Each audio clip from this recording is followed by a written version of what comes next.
ఏంటి చూద్దాం, చాలా ఐటమ్స్. ఏం ఐటమ్స్ చూద్దాము? ఇది బాగుంది కదా, ఏంటిది? Cucumber yoghurt.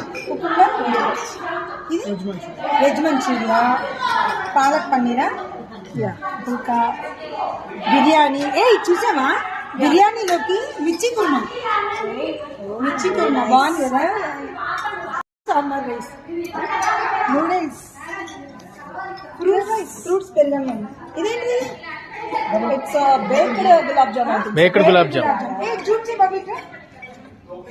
గులాబ్ జామ్. ఇది జేడే సూట్స్ వాళ్ళది స్పెషల్ గా ప్రిపేర్ చేస్తారంట. సో ఇవాళ దానికి అది కూడా పెట్టమని చెప్పాను. మా హోస్ట్ నిర్మల అనమాట, ఇవాళ కుసుమా నిర్మల. ఇవాళ కుసుమ గారి బర్త్డే కూడా, అందుకే స్పెషల్స్ కూడా కొంచెం. ఇంకొకటి కూడా బటర్ స్కాచ్.